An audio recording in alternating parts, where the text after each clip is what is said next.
Avant-dernière journée, demi-finale.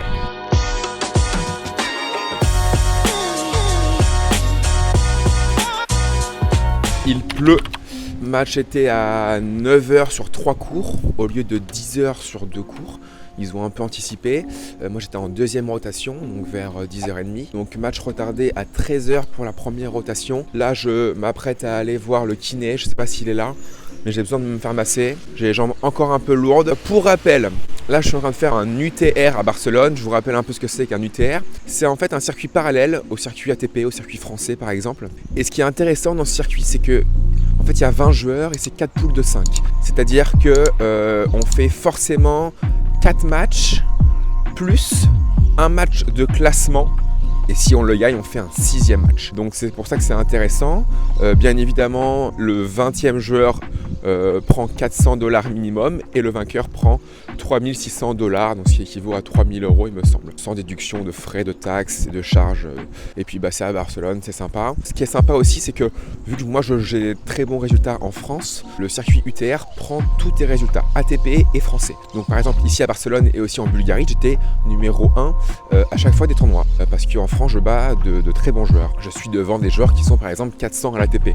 Donc pour moi, c'est vraiment top et ça permet d'être protégé puisque forcément, les 4 premières têtes de série sont séparées dans les poules. Tête de série 1 dans une poule, la 2 dans une autre, la 3 dans une autre, la 4 dans une autre. Donc voilà l'intérêt de faire des circuits UTR, c'est de faire des matchs, forcément gagner un peu d'argent et puis kiffer un peu. C'est un match par jour, donc on a le temps si on joue le matin de visiter un peu la ville dans laquelle on est l'après-midi par exemple, ici à Barcelone. Voilà les breakers, je vous tiens au courant de l'évolution de la pluie aujourd'hui, à tout à l'heure.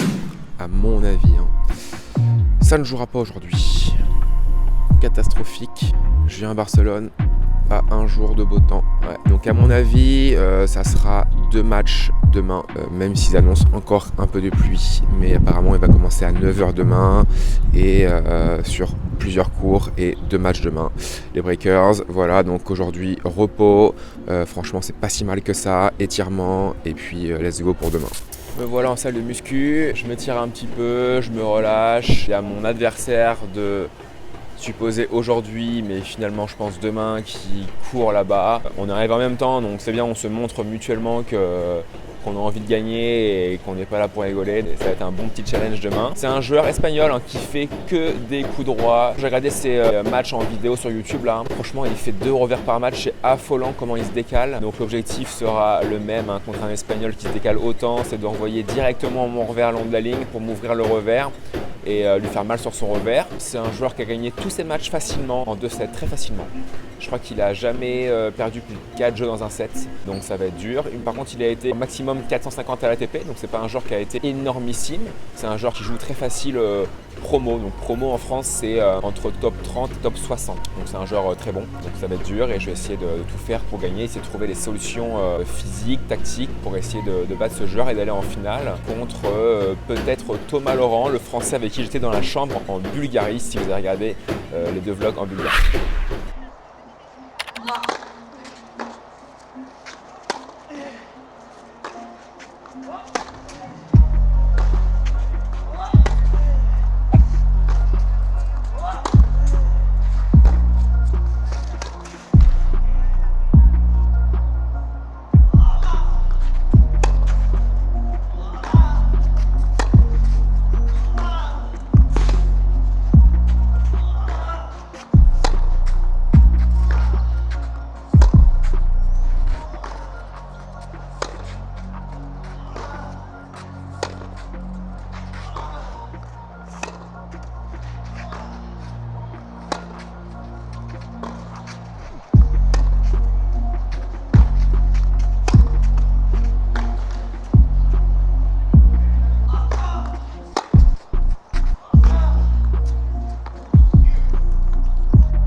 Demi-finale faite, demi-finale gagnée, je suis trop content, je reviens de tellement loin dans ce tournoi, j'ai super bien joué stratégiquement, dès que j'avais un revers à faire, je le faisais à 80% sur son coup droit, du coup il était complètement perturbé au niveau de sa zone de replacement, donc ça c'était vraiment top.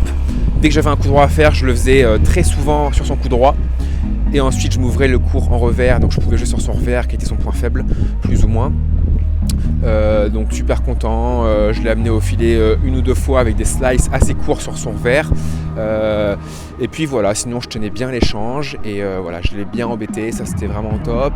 Donc demain, alors déjà pourquoi il a abandonné, parce que apparemment il avait une contracture, je pense que c'est vrai, hein, une contracture à l'avant-bras, donc il a préféré arrêter le match. Demain je joue du coup le frère de Pablo Cuevas, je joue Martin Cuevas, qui joue très très bien au tennis. Il s'est qualifié en ATP il n'y a pas si longtemps que ça, en début d'année je crois. Donc gros match à faire, très très content d'être arrivé en finale encore une fois dans un UTR. Et puis je vais récupérer, je vais bien manger ce soir et bien dormir. Et je vous retrouve demain sur le court. À toutes. N'hésite pas à cliquer sur la cloche pour t'abonner à la chaîne, ça me fera plaisir. À mettre des commentaires aussi positifs ou constructifs. N'hésite pas aussi à cliquer sur le lien dans la bio. Tu mets ton mail, c'est gratuit. Et moi, je t'envoie un email par jour. Donc un email tous les matins rempli de conseils pour que tu sois encore meilleur tennistiquement, physiquement, mentalement, stratégiquement.